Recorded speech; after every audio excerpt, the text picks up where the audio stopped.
নমস্কার, আমার নাম ডক্টর অংশুমান মুখার্জি। আমি ফোর্টিস হসপিটালের কনসালট্যান্ট পালমোনোলজিস্ট। ক্যান্সার নামটা শুনলেই সবার কেমন একটা ভয় ধরে, তাই না? মনের মধ্যে ক্যান্সার হয়েছে ভাবলেই যেন জীবনের অর্ধেকটা শেষ হয়ে গেল, সব কিছু যেন সব চলে গেল টাইপের একটা ফিল আসে। আমি অ্যাজ এ ডক্টর সবসময় আপনাদেরকে বোঝানোর চেষ্টা করি যে ক্যান্সার কিন্তু, জানি ক্যান্সার ক্ষতিকারক, ধনে প্রাণে অনেকে মারা যায়, সোশ্যালি, ফ্যামিলিগতভাবে, ফিনান্সিয়ালি সব দিক থেকে ক্ষতি হয়, সত্যি কথা। কিন্তু এটাও সত্যি, আজকের যুগে দাঁড়িয়ে ক্যান্সার কিন্তু আর অতটা ভয়ঙ্কর নয় যেমন 30 বছর আগে ছিল। ক্যান্সারকে কিন্তু আমরা জয় করতে পুরোপুরি না পারি, অনেকটাই প্রতিরোধ করতে পেরেছি। অ্যাজ এ পালমোনোলজিস্ট আমার ফিল্ড হচ্ছে লাং ক্যান্সার, এবং সেটা জানেন আপনারা যে সারা দুনিয়ায় ভয়াবহতম যে ক্যান্সারগুলো আছে তার মধ্যে একটা হচ্ছে লাং ক্যান্সার। তার মৃত্যুহারও অনেক বেশি যদি ঠিক টাইমে ডিটেক্ট না হয়, যেটা অনেক সময় আমাদের দেশে হওয়া পসিবল হয় না। সেসব কথায় না এসে যেটা ইম্পর্টেন্ট সেটা হচ্ছে অগস্ট মাস লাং ক্যান্সার অ্যাওয়ারনেস মান্থ। তো সেজন্য আপনাদেরকে কিছু কথা বলা দরকার। আমি অ্যাজ এ পালমোনোলজিস্ট যেটা করি, রাদার আমাদের দেশে যেটা করা হয়, আমরা কিন্তু পালমোনোলজিস্টরা ডায়াগনোসিস অবধি যেটা করি, ডায়াগনোসিসটাই করি লাং ক্যান্সারের। তো একটা পেশেন্ট কী নিয়ে আসতে পারে? একটা পেশেন্ট কাশি নিয়ে আসতে পারে, গলার আওয়াজ চেঞ্জ হয়ে যেতে পারে, রিসেন্ট হয়তো দেখছেন গলার স্বর চেঞ্জ হয়ে যাচ্ছে, অথবা দেখছেন ভোরবেলার দিকে 2-3 দিন ছাড়া ছাড়া কাশির সাথে অল্প অল্প ছিটে ছিটে রক্ত আসছে। কাশির সাথে রক্ত এলে অনেকেই ভেবে বসেন যে টিবি হচ্ছে, নাও হতে পারে। এছাড়াও শ্বাসকষ্ট হতে পারে, ক্যান্সারের জন্য বুকে জল জমলে শ্বাসকষ্ট বাড়ে। তো এরকম নানা ধরনের সিমটমস নিয়ে আসতে পারে। ইউজুয়ালি ক্যান্সারে যেটা হয় না সেটা হচ্ছে জ্বর হয় না। জ্বর হলে বুঝতে হয় যে সেটা ইনফেক্টিভ হচ্ছে কোনো কারণে। তো এই ধরনের সিমটম নিয়ে যখন পেশেন্ট আসে, আমরা তাকে কিছু ইমেজিং করাই, একটা এক্সরে করাই বা একটা সিটি স্ক্যান করাই। তার সাথে অনেক সময় ক্যান্সারকে কিভাবে ডিটেক্ট করব তার একটা আলোচনা চলে।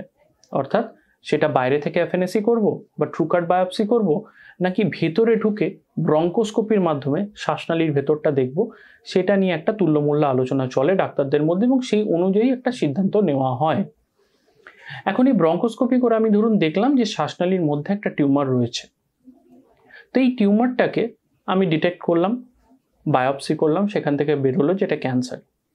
অঙ্কোলজিস্টের কাছে পাঠানো হলো, অঙ্কোলজিস্ট তাকে ক্যান্সারের জন্য কিমোথেরাপি, রেডিওথেরাপি এবং আরও যা যা নানা নতুন পদ্ধতি আছে সেগুলো অ্যাপ্লাই করলেন। অ্যাজ এ পালমোনোলজিস্ট আমরা কিভাবে সেখানে হেল্প করতে পারি পেশেন্টকে? কারণ এই যে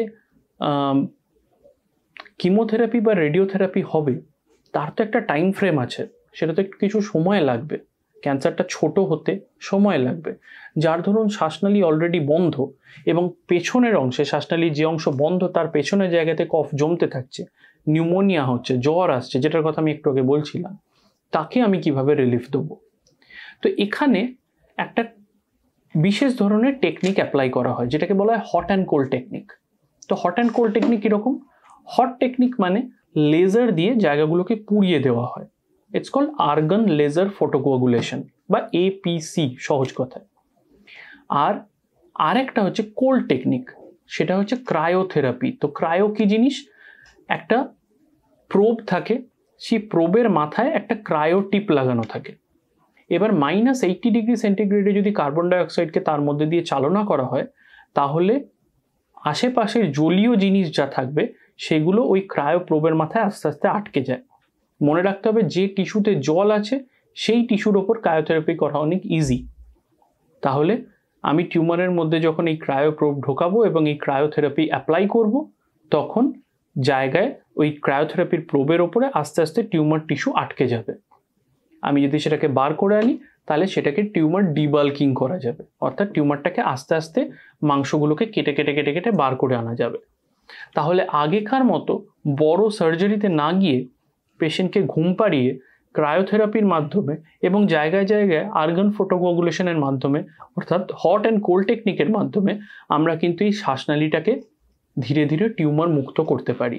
অবশ্যই সাথে রেডিও বা কেমোথেরাপি যেরকম দরকার সেটা চলবে, কিন্তু তার সাথে এটাতে পেশেন্টের অনেক চটজলদি রিলিফ হয়, ভেতরে যে জমে থাকা কফ সেগুলো বার করে দেওয়া যায়। অনেক ক্ষেত্রে এই ক্রায়োথেরাপি বা এপিসি করার পরে যে শ্বাসনালীটার আমি পেটেন্সি উদ্ধার করলাম সেখানে স্টেন্টিং করতে হয়, সেটা নিয়ে পরে আলোচনা করা যাবে। কিন্তু এই ক্রায়োথেরাপি এমন একটা জিনিস যেটা কিনা পালমোনোলজির ক্ষেত্রে একটা দিগন্ত খুলে দিয়েছে। ক্রায়োথেরাপির আরও কিছু ইউজ আছে, যেমন ধরুন ILD বলে একটা রোগ আছে, ইন্টারস্টিশিয়াল লাং ডিজিজ। কিছু কিছু ক্ষেত্রে সেখানে বায়োপসি করার দরকার পড়ে, সেখানেও কিন্তু আমরা ক্রায়োবায়োপসি সেম টেকনিকে অ্যাপ্লাই করে থাকি। তাহলে ক্রায়োথেরাপি আজকের যুগে দাঁড়িয়ে পালমোনোলজির জন্য একটা ইম্পর্ট্যান্ট টুল, যেটা দিয়ে কিনা আমরা একই সাথে ডায়াগনোসিসও করতে পারি, একই সাথে পেশেন্টকে রিলিফও দিতে পারি।